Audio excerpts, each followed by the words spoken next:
ஓம் நம சிவாய நமக. தென்னாடுடைய சிவனே போற்றி, என் நாட்டவர்க்கும் இறைவா போற்றி. ஒரு வீட்டில் பார்த்திங்கன்னா குடும்பமானது எப்பொழுதுமே சந்தோஷமாக வைத்து கொள்வதற்கு அங்கே உள்ள குடும்ப தலைவியான தாய்மார்கள் பார்த்திங்கன்னா சில விஷயங்களை கடைபிடித்து வந்தாலே அந்த குடும்பம் பார்த்திங்கன்னா மிகவும் சுபிட்சமாக மகிழ்ச்சிகரமாக இருக்கும். அந்த வகையில் இரவு நேரத்தில் சில விஷயங்களை நம்ம செய்து கொண்டு அதற்கப்புறம் தூங்க செல்லும் பொழுது நமக்கு அது மகாலட்சுமி கடாட்சத்தை உண்டு பண்ணும். அதுபோல் சமையலறையில் குறிப்பாக இந்த பொருட்களை வைத்திருக்கக்கூடாது அப்படிங்கிறதையும் நம்ம தெரிந்து கொள்வது நல்லது. ஒரு குடும்பத்தை சந்தோஷமாக பார்த்து கொள்ள வேண்டிய கடமை பெண்களிடத்தில்தான் உள்ளது. ஒரு வீட்டின் குடும்ப தலைவி சரியாக இருந்துவிட்டால் அந்த குடும்பமும் சீரும் சிறப்புமாக செழிப்பாக இருக்கும். ஒரு வீட்டின் குடும்ப தலைவி சரியில்லை என்றால் அந்த குடும்பம் கஷ்டப்படத்தான் செய்யும். இது யதார்த்தமான உண்மை. ஆகவே குடும்பத் தலைவிகள் பொறுப்போடு நடந்து கொள்ளுங்கள். அதிலும் பார்த்திங்கன்னா குறிப்பாக நீங்கள் உங்களுடைய வீட்டில் செய்ய வேண்டிய ஒரு சில நல்ல விஷயங்களையும் செய்யக்கூடாத சில விஷயங்களும் தான் நம்ம இந்த பதிவின் மூலமாக தெரிந்து கொள்ள போகிறோம். நம்ம சேனலுக்கு புதுசாக வர்றவங்க நம்ம சிவன் கோயில் சேனலை சப்ஸ்கிரைப் பண்ணி வச்சுக்கோங்க. மறக்காமல் உங்களுடைய நண்பர்களுக்கும் இந்த பதிவானதை பகிர்ந்து கொள்ளுங்கள். ஒரு வீட்டில் பார்த்திங்கன்னா முதல் விஷயம், அடுப்படிக்கு முன்னாடி, அதாவது அடுப்பங்கரையில் செய்வதற்கு முன்னாடி இந்த குணமானது இதை மட்டுமே செய்யவே கூடாது. அது என்ன தெரியுமா? கோபம். எந்த ஒரு சூழ்நிலையிலையும் பார்த்திங்கன்னா பெண்கள் கோபப்பட்டு ஆத்திரத்தில் சண்டை போடக்கூடாது. எந்த விஷயமாக இருந்தாலும் பொறுமை காத்து நிதானமாக அந்த பிரச்சனையை சரி செய்ய வேண்டும். அதிக கோபம் கொண்ட பெண்கள் இருக்கின்ற வீட்டில் பார்த்திங்கன்னா நிச்சயமாக சந்தோஷமானது தங்காது. ஏன் பெண்கள் மட்டும்தான் கோவப்பட்டால் எல்லாம் இதாகுமா? ஆண்களும் கோவப்பட்டால் குடும்பம் சந்தோஷம் இல்லாமல் தான் போகும் அப்படின்னு நம்ம கேள்வியை கேட்கலாம். இருவருக்குமே இது பொருந்தும். அந்த வகையில் பார்த்திங்கன்னா பெண்களுக்கு குடும்பத்தை வழிநடத்தி செல்வதில் முக்கியத்துவம் அப்படிங்கிறது அதிகமாகவே இருக்கின்றது. ஒவ்வொருவருக்கும் செய்ய வேண்டியதை செய்து அன்றைய நாளை நம்ம கடத்தி கொண்டு போகிறதே பெண்கள் கையில் தான் இருக்கின்றது. அதற்காக பெண்களுக்கு சுத்தமாக கோபமே வரக்கூடாதா? அவர்களும் உயிருள்ள மனிதர்கள் தானே, ஜடம் போல எப்படி வாழ முடியும் என்று சிலர் கேட்கலாம். அது அப்படி கிடையாது. அவர்களும் உயிருள்ள மனிதர்கள் தான். ஆனால் எந்த இடத்தில் கோபத்தை வெளிக்காட்ட வேண்டும், எப்பொழுது கோபத்தை வெளிக்காட்ட வேண்டும் என்ற சில சூட்சமங்கள் உள்ளதல்லவா? அதை தெரிந்து நடந்து கொள்ள வேண்டும். சூழ்நிலை தெரியாமல் பேசக்கூடாது, சூழ்நிலை தெரியாமல் கோபப்படவும் கூடாது. அதிக கோபப்படும் பெண்கள் பார்த்திங்கன்னா சில நாட்கள் கோபத்தை குறைத்து குடும்பத்தை நடத்தி பாருங்கள். உங்களுக்கே அந்த குடும்பமானது எவ்வளவு சுபிட்சமாக சந்தோஷமாக வருகின்றது அப்படிங்கிறது தெரியும். சில வீட்டில் பார்த்திங்கன்னா பெண்கள் மட்டுமே ஆண்கள் இல்லாத குடும்பத்தை ஓட்டி கொண்டு வருவார்கள். அவர்களுக்கும் இது பொருந்தும். பொறுமையாக ஆணாக இருந்தாலும் சரி பெண்ணாக இருந்தாலும் சரி நம்ம வாழ்க்கை முறையை முன்னேற்றி கொண்டு போகும் பொழுது அது நல்ல வகையில் தான் நமக்கு மாறும் அப்படிங்கிறது தான் நிதர்சனமான ஒரு உண்மையாக இருக்கின்றது. ஏன்னா ஒரு சிறு சிறு விஷயத்திற்கு நம்ம கோவப்படும் பொழுது அது ஒரு கட்டத்தில் நமக்கு தேவையில்லாத விஷயத்திற்கு கூட ஒரு சிறு பிரச்சனையை கூட நம்ம பெரிய அளவில் கொண்டு போய் முடிகிறதுக்கு வாய்ப்பு இருக்குது. அதனால் எந்த சூழ்நிலையுமே முடிந்த அளவுக்கு கோபப்படாமல் இருப்பது தான் சிறந்தது. சரி, இப்போ வாங்க இரவு தூங்கும் முன் சமையலறையில் பெண்கள் கடைபிடிக்க வேண்டிய விஷயங்களை பார்க்கலாம். சமையலறை என்றாலே அது வீட்டு பெண்களுடைய பொறுப்பு தான். ஒரு வீட்டுக்கு பூஜை அறை எவ்வளவு முக்கியமோ அதே போல தான் சமையலறையும். சொல்லப்போனால் பூஜை அறையை விட சமையலறை தான் நாம் நேரத்தை அதிகமாக கழிக்கின்றோம். நம்முடைய குடும்பத்தின் ஆரோக்கியமே நம் சமையலறையில் தான் அடங்கியுள்ளது. ஆகவே பெண்கள் அவர்களுடைய வீட்டு சமையலறை எப்பொழுதுமே சுத்தமாக வைத்து கொள்ள வேண்டும். இரவு எப்பொழுதுமே பார்த்திங்கன்னா தூங்க செல்வதற்கு முன்பு முடிந்தளவு சமையலறையை சுத்தம் செய்துவிட்டு எச்சில் பாத்திரங்களை கழுவி வைத்துவிட்டு தூங்க செல்வது மிக நல்லது. சில பெண்கள் பார்த்திங்கன்னா ஹவுஸ் ஒய்ஃபாக இருப்பாங்க. சில பெண்கள் வேலைக்கு சென்று வருவார்கள். வேலைக்கு சென்றவர்களுக்கு கணவன்மார்களும் உதவி செய்து அவர்களுடைய வேலைக்கு ஒத்தாசையாக இருந்து நைட்டு இந்த மாதிரியான சிறு சிறு வேலைகளை முடித்து கொடுப்பது நல்லது. ஏன்னா இருவருமே சேர்ந்து பார்க்கும் பொழுது அந்த களைப்பானது தெரியாது. நீங்களும் புரிந்து கொண்டு ஆண்களும் பெண்களுக்கு ஒரு சம உரிமை கொடுத்து அவர்களுடைய வேலைக்கும் அவர்களும் வெளியே சென்று வேலைக்கு போயிட்டு வராங்க அப்படிங்கிற பட்சத்தில் பார்த்திங்கன்னா நீங்களும் அவர்களோட உதவி செய்து சீக்கிரமாக போய் தூங்குவதற்கு வழிவகை இருக்கும். பெண்களே எல்லா வேலையும் செய்யும்போது பார்த்திங்கன்னா சில நேரங்களில் அவங்க விரைவில் தூங்க செல்ல முடியாது. இது பார்த்திங்கன்னா அதிகாலையில் எழுந்து கொள்வதற்கும் ஒரு தடங்கலாக இருக்கும்.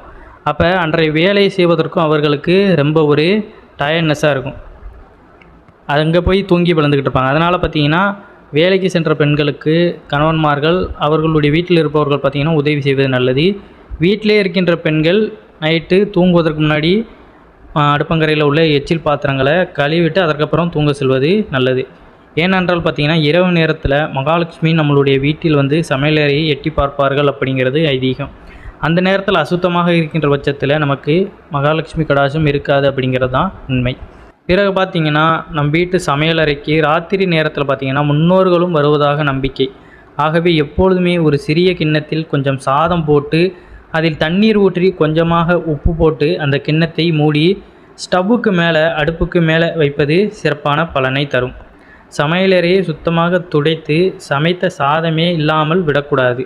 அதனால் பார்த்திங்கன்னா இரவு தூங்குவதற்கு முன்னாடி கொஞ்சோண்டு சாதம் எடுத்து வச்சு அதில் தண்ணீர் ஊற்றி உப்பு போட்டு நம்ம வைத்துக்கொள்வது, நம்மளுடைய முன்னோர்கள் சாப்பாட்டுக்காக வருவார்கள், தண்ணி கேட்டு வருவார்கள் அப்படிங்கிறதெல்லாம் நிறைய நிகழ்வுகள் நமக்கு நடந்திருக்கும். இரவு நேரத்தில் பார்த்திங்கன்னா இறந்து போனவர்கள் நம்மிடம் தண்ணி கேட்பது போன்ற நிகழ்வுகள்லாம் நமக்கு நடந்திருக்கிறது கேள்விப்பட்டிருப்போம்.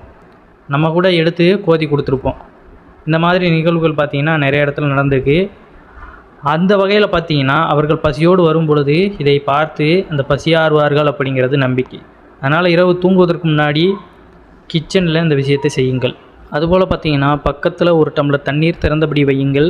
தினமும் ராத்திரி நேரத்தில் இது உங்கள் வீட்டு சமையலறையில் இருக்க வேண்டும். இதனால் உங்கள் வீட்டில் ஐஸ்வர்ய கடாட்சமும் நிலைக்கும், வறுமை என்பது இருக்காது. அதோடு சேர்ந்து முன்னோர்களின் ஆசீர்வாதத்தையும் பெறவும் இந்த எளிமையான பரிகாரம் கைகூடும். தொடர்ந்து மேலே சொன்ன விஷயங்களை பின்பற்றி வரும்பொழுது உங்களை அறியாமலே உங்களுடைய வீட்டில் பல நன்மைகள் தொடர்ந்து நடக்க தொடங்கிவிடும். சந்தோஷமும் நிலைத்திருக்கும். நம்பிக்கையுள்ளவர்கள் மட்டுமே இதை செய்து பார்ப்பது நல்லது.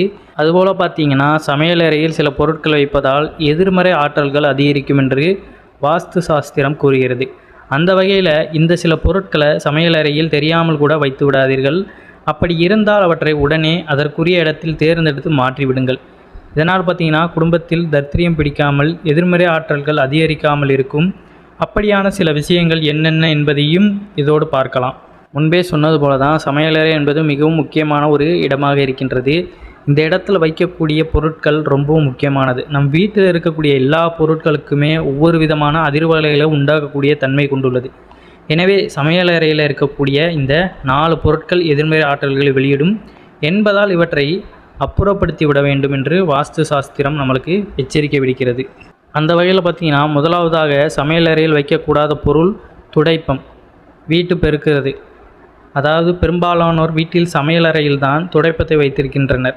துடைப்பம் மகாலட்சுமி அம்சம் என்று கூறப்பட்டாலும் அதனை வைக்க வேண்டிய இடத்தில்தான் வைக்க வேண்டும்.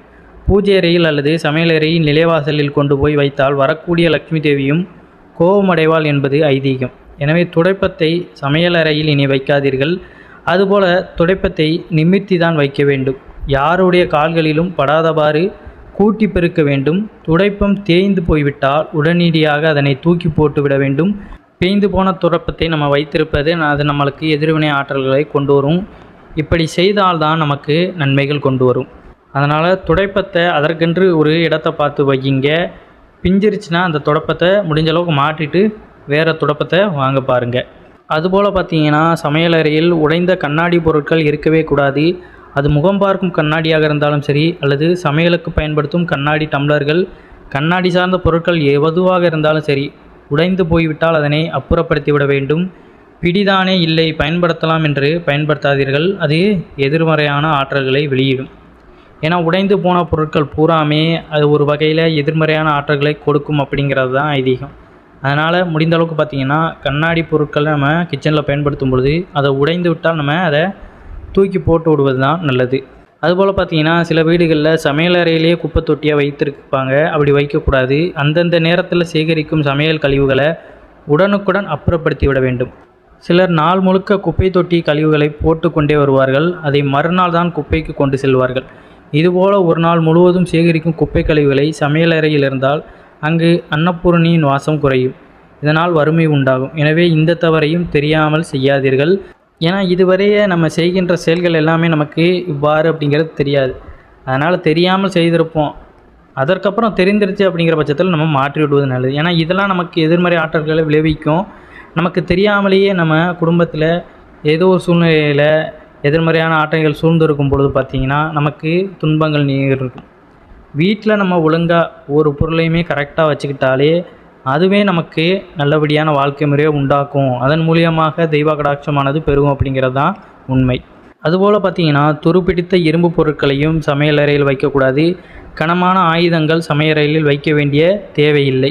இருப்பினும் வேறு இடமில்லை என்கிற காரணத்தினால் அவற்றை அங்கு வைத்தால் அது துருப்பிடிக்காமல் இருக்கிறதா என்பதை பார்த்து கொள்ளுங்கள். துருப்பிடித்த இரும்பு பொருட்கள் சமையலறையில் இருந்தால் எதிர்மறை ஆற்றல்களை வெளியிடும். இது சனி பகவானுக்கு உரிய உலோகம் என்பதால் குடும்பத்தில் பிரச்சனைகள் உண்டு பண்ணும் அப்படிங்கிறதும் ஐதீகம். அதனால் இரும்பு பொருட்களை நம்ம பயன்படுத்துகிற வகையில் பார்த்திங்கன்னா அது ரொட்டேஷனாக நம்ம பயன்படுத்திக்கிட்டே இருக்கணும். இல்லாத பட்சத்தில் பார்த்திங்கன்னா அது துருப்பிடிச்சிரும். அதனால் முடிஞ்ச அளவுக்கு அதை நம்ம பயன்படுத்தி கொண்டே இருக்கணும். பயன்படுத்த முடியாத பட்சத்தில் அதை நம்ம தூக்கி அப்புறப்படுத்தி விடுவது நல்லது. இவ்வாறு பார்த்திங்கன்னா நம்ம சமையலறையையும் நம்ம வீட்டு பூஜை அறையுமே நம்ம எப்பொழுதுமே சுத்தமாக வைத்து கொண்டாலே நமக்கு நன்மைகள் பல நடந்து கொண்டு தான் இருக்கும். இந்த விஷயங்களை முறையாக நம்ம கடைபிடித்து கொண்டு வந்தாலே நம்மளுடைய வாழ்க்கையும் சந்தோஷமாக மாறிவிடும். ஒரு வீட்டில் பார்த்திங்கன்னா இறையருள் அப்படிங்கிறது நிறைந்திருந்தால் தான் அந்த வீடானது சுபிட்சமாக வரும் அப்படிங்கிறதும் ஐதீகம். அதனால் தவறாமல் இந்த விஷயங்களை முறைப்படி நம்ம கையாளுதோமா அப்படிங்கிறத பார்க்கணும்.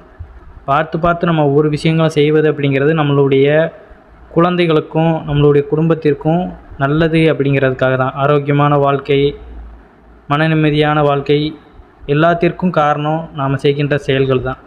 அதனால் ஒவ்வொரு விஷயத்தையுமே பார்த்து நம்ம செய்ய வேண்டும். எல்லாத்திற்கு பின்னாடியுமே உள்ள அர்த்தங்களையும் தெரிந்து கொள்ளுங்கள். உங்களுடைய குழந்தைகளுக்குமே இதை கூறி கொண்டு வருவது அவர்களுடைய வீட்டிலையுமே அவர்களுடைய ஜென்ரேஷன்லேயுமே அது நல்ல ஒரு முன்னேற்றத்தை கொடுக்கும். மகிழ்ச்சியான வாழ்க்கை வாழ்வதற்கும் வழிவகுக்கும். இந்த ஒரு காரியத்தை பார்த்திங்கன்னா சலிப்பு இல்லாமல் இரவு வேளையில் நம்ம செய்துவிட்டு மறுநாள் காலையில் நம்ம கண் விழித்து திரும்ப சமையல் அறைக்கு போகும் பொழுது பார்த்திங்கன்னா அந்த லக்ஷ்மி கடாசம் அப்படிங்கிறது அந்த இடத்துல நிறைந்து இருக்கும். அதனால் பார்த்திங்கன்னா தவறாமல் இரவு தூங்குவதற்கு முன்னாடி இந்த ஒரு வேலையை செய்துவிட்டு தூங்குங்க. அது என்ன அப்படிங்கிறத இந்த பதிவில் நம்ம தெரிந்து கொள்ளலாம். நம்மளுடைய சேனலுக்கு முதன்முறையாக வர்றவங்க சப்ஸ்கிரைப் பண்ணி வச்சுக்கோங்க. மறக்காமல் உங்களுடைய நண்பர்களுக்கும் இந்த பதிவானதை பகிர்ந்து கொள்ளுங்கள். காலையில் எழுந்ததும் பார்த்திங்கன்னா பெண்கள் குளித்து முடித்து விட்டு கோலம் போட்டு வாசல் தெளித்து அதுக்கப்புறம் பார்த்திங்கன்னா சமையலறைக்கு செல்லுகின்ற ஒரு இடமாக இருக்கும். அந்த சமையலறையை பார்த்திங்கன்னா பார்த்த உடனே பெண்களின் மனமானது மகிழ்ச்சி அடைந்தால் அந்த நாள் முழுவதும் பார்த்திங்கன்னா பெண்களுக்கு எந்த ஒரு மனக்கசப்பான விஷயங்களும் மனதில் தோன்றாது. சுறுசுறுப்பாக அடுத்தடுத்து வேலையை செய்யலாம். பெண்களின் மனநிலையை சீர் செய்யக்கூடிய ஒரு ஆன்மீகம் சார்ந்த ஒரு விஷயமாக தான் இருக்குது. இந்த குறிப்பை பார்த்திங்கன்னா நீங்கள் கேட்டுவிட்டு இது சரி என்பவர்கள் முயற்சி செய்து பாருங்கள். ஒரு நாள் இந்த குறிப்பை முயற்சி செய்து பாருங்கள். மறுநாள் உங்களுடைய மனநிலை காலையில் எப்படி இருக்கிறது என்பதை நீங்களே உணர்வீர்கள். பிறகு யார் தடுத்தாலும் பார்த்திங்கன்னா சமையலறையில் இந்த வேலையை செய்துவிட்டு தான் நீங்கள் தூங்க செல்வீர்கள். வழக்கம் போல் பார்த்திங்கன்னா பெண்கள் இரவு சமையலறை பாத்திரங்களில் இரவு சமைச்சிருக்க பாத்திரங்கள் சாப்பிட்ட பாத்திரங்கள்லாம் அந்த நைட்டே பார்த்திங்கன்னா தேய்த்து விட்டு அங்கே இருக்கின்ற அந்த இடத்தெல்லாம் நம்ம சிங்கையும் சுத்தம் பண்ணிவிட்டு அடுப்பையும் துடைத்து விட வேண்டும். இதுதான் பார்த்திங்கன்னா முதல் விஷயம். எத்தனை முறை சொன்னாலும் பார்த்திங்கன்னா இதில் மாற்றம் கிடையாது. இந்த ஒரு வேலையை இரவு நேரத்தில் செய்யக்கூடிய பெண்கள் அவ்வளவு அதிர்ஷ்டசாலிகள். ஏனென்றால் அந்த வீட்டிற்கு பார்த்திங்கன்னா பெரிய அளவில் பண கஷ்டமும் மன கஷ்டமும் வராது என்பது ஆன்மீக ரீதியான உண்மை. நிச்சயமாக அந்த வீட்டில் பார்த்திங்கன்னா மன நிம்மதியான வாழ்க்கை இருக்கும். அளவான வருமானம் இருந்தாலும் அளவில்லாத மகிழ்ச்சியை அவர்களுடைய குடும்பம் பெறும் என்பதில் ஒரு துளி அளவு கூட பார்த்திங்கன்னா சந்தேகம் கிடையாது. சமைச்ச பாத்திரங்கள் சாப்பிட்ட பாத்திரங்கள்லாம் பார்த்திங்கன்னா முடிந்த அளவு கழுவி விட்டு அதற்கப்புறம் அடுப்பையும் நம்ம துடைத்து விடணும். அதற்கப்புறம் சமையல் மேடை இருக்குல்ல, சமையல் செய்கின்ற அந்த இடம், அதில் இரவு அரிசி மாவில் அல்லது கோல மாவில் அல்லது சாக் பீஸிலாவது பார்த்திங்கன்னா அக்ஷயம் என்ற வார்த்தையை எழுதிவிட்டு செல்லுங்கள். ஸ்க்ரீனில் தெரியுத அக்ஷயம் என்ற வார்த்தையை பார்த்திங்கன்னா அந்த சமையலறை அந்த மேடையில் பார்த்திங்கன்னா நம்ம எழுதிவிட்டு செல்வது நல்லது. நீங்கள் எழுதக்கூடிய இந்த வார்த்தைக்கு உங்களுடைய சமையலறையில் தானியத்திற்கு குறைவே கொடுக்காது. அதாவது சாப்பாட்டிற்கு உங்களுடைய வீட்டில் பஞ்சம் என்ற ஒரு நிலைமை எப்பொழுதுமே வரவே வராது. அந்த அன்னலட்சுமி பார்த்திங்கன்னா அக்ஷயம் என்ற வார்த்தையில் நிறைவாக இருந்து உங்கள் பரம்பரைக்கே உணவை வழங்கி கொண்டிருப்பாள். எதனால் பார்த்திங்கன்னா சமையலறை அந்த மேடையில் அக்ஷயம் அப்படின்னு எழுத சொல்கிறோம்னா அக்ஷய பாத்திரம் அப்படின்னு நம்ம கேள்விப்பட்டிருப்போம். அல்ல குறையாத அக்ஷய பாத்திரம் போல் உங்களுடைய சமையலறையில் பார்த்திங்கன்னா உங்களுடைய சமையலறை எப்பொழுதுமே அந்த தானியங்களும் சரி எப்பொழுதுமே மகிழ்ச்சியுடன் இருப்ப ஒரு இடமாக இருக்கும். அதே போல் நீங்கள் செய்த சாதமும் வீணாகாது. சமையல் ருசிக்கும், வீட்டில் இருப்பவர்களின் ஆரோக்கியமும் மேம்படும். இத்தனை விஷயங்களும் பார்த்திங்கன்னா யாரிடத்தில் உள்ளது? அந்த இடத்துல பார்த்திங்கன்னா சமையல் செய்கின்ற பெண்களின் கையில் தான் உள்ளது. உங்கள் வீட்டு சமையலறையை நீங்கள் எப்படி பார்த்து கொள்கிறீர்களோ என்பதில் தான் அடங்கியிருக்கிறது இந்த விஷயமே. மறுநாள் சமையல் மேடையை துடைக்கும் போது பார்த்திங்கன்னா இந்த வார்த்தையை துடைத்து விட வேண்டும். மீண்டும் புதியதாக நம்ம எழுதி வைத்து கொள்ள வேண்டும். இவ்வாறு செய்யும் பொழுது பார்த்திங்கன்னா எப்பொழுதுமே நன்மைகளானது நமக்கு பலவாறு நடந்து கொண்டு தான் இருக்கும். ஏன்னா வீட்டு பூஜை அறையும் சரி சமையலறையுமே இரண்டுமே ஒன்றாக தான் கருதப்படுகிறது. பூஜை அறை என்பது என்னவாக இருக்கின்றது? வீட்டில் உள்ள எதிர்மறை ஆற்றல்களை விளக்கக்கூடிய ஒரு இடம். இறையருள் அப்படிங்கிறது மிகுதியாக இருக்கின்ற இடம். இரண்டாவது சமையலறை. நம்ம சாப்பிடுகின்ற அந்த ஆகாரம் பார்த்திங்கன்னா நல்லபடியாக நமக்கு வயிற்றுக்கு போகிறதற்கும் நம்மளுக்கு எப்பொழுதுமே பார்த்திங்கன்னா அந்த இடத்துல எந்த ஒரு தீய வினைகளும் ஏற்படக்கூடாது அப்படிங்கிறது. சமைப்பவருடைய மனநிலை பார்த்திங்கன்னா எப்படி இருக்கணும்? அந்த இடத்துல எப்பொழுதுமே மகிழ்ச்சியாக இருக்கணும்.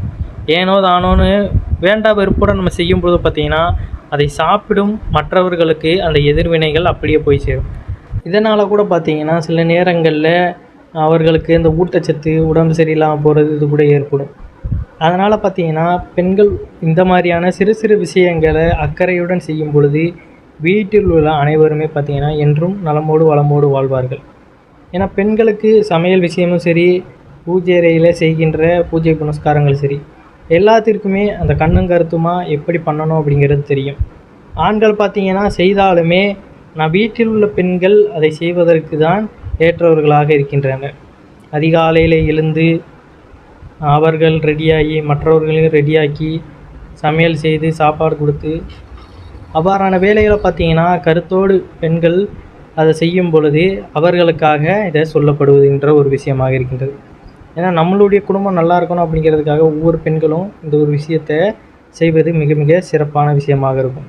மேலும் சொன்ன பார்த்திங்கன்னா சின்ன சின்ன விஷயங்களை பின்பற்றி பாருங்கள். குடும்பத்தில் நிச்சயமாக பார்த்திங்கன்னா சந்தோஷம் பிறக்கும். காலையில் எழுந்து இப்படிப்பட்ட சமையல் அறைக்குள்ளே பார்த்திங்கன்னா பெண்களாகிய நீங்கள் நுழையும் பொழுது ஒரு கோவிலுக்குள் நுழைவது போல பூஜை அறைக்குள் நுழைவது போல ஒரு மன திருப்தி ஏற்படும். பிறகு வேலை பார்த்திங்கன்னா சுறுசுறுப்பாக அது பாட்டுக்கு தானாக நடக்கும். நம்பிக்கை உள்ளவர்கள் பார்த்திங்கன்னா மேல் சொன்ன பரிகாரத்தை பின்பற்றி பலன் பெறலாம் அப்படிங்கிறது தான் நிதர்சனமான ஒரு உண்மை. ஏன்னா நம்பிக்கையின் அடிப்படையில் தான் ஒவ்வொரு விஷயமும் நம்ம சொல்லிக்கொண்டு அதை மற்றவர்களுக்கும் பகிர்ந்து கொண்டு இருக்கின்றோம். எல்லாத்திற்கு பின்னாடியுமே அதை செய்து அதற்கான பலன்களை அனுபவித்ததுனால தான் அதை மற்றவர்களும் செய்து பலன் பெறணும் அப்படிங்கிறதுக்காக தான் கூறுவது. என்னமோ நம்ம ஒவ்வொரு விஷயத்தையும் சொல்கிறதுனால ஏதோ சும்மா சொல்கிறாங்க அப்படிங்கிறத நம்ம நினைத்து விடக்கூடாது. அதற்கு பின்னாடி அதை செய்வதனால் ஏற்படுகின்ற அந்த மாற்றங்களும் நன்மைகளும் மற்றவர்களுக்கும் அதை கொண்டு போய் சேர்க்கணும் அப்படிங்கிறதுக்காக தான். இப்போ நம்ம இரவே அந்த பாத்திரங்களை சுத்தம் செய்யலை அப்படியே போய் தூங்கிட்டோம்னா அதிகாலையில் எழுந்து நம்ம குளித்து முடித்து விட்டு திரும்ப இங்கே வரும்பொழுது பார்த்திங்கன்னா இந்த இடத்துல நம்மளுக்கு எதிர்வினை ஆரம்பிக்கும். இந்த வேலையை வேறு செய்யணுமா அப்படின்னு நம்ம நினைத்து விட்டாலே அந்த இடத்துல என்ன ஆயிடுது? அது ஒரு மனக்கசப்பாகத்தான் இருக்கின்றது. செய்கின்ற ஒவ்வொரு வேலையும் பார்த்திங்கன்னா அவ்வளோ சந்தோஷமாக மகிழ்ச்சியாக அப்படியே அந்த காதலோடு நம்ம செய்யும்போது தான் அதில் நமக்கு ஒரு முழு ஈடுபாடு கிடைக்கும். ஏதோ தானோன்னு நம்ம செய்கின்ற எந்த ஒரு வேலையுமே நமக்கு பலிக்காது. அதில் நமக்கு நன்மைகளே ஏற்படாது.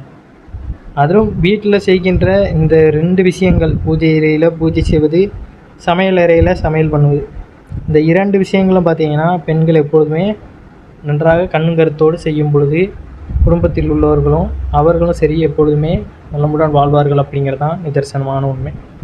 அதனால் கட்டாயம் பார்த்திங்கன்னா அனைத்து பெண்களுமே இந்த ஒரு விஷயத்தை இரவு நேரத்தில் செய்துவிட்டு தூங்குவது நல்லது.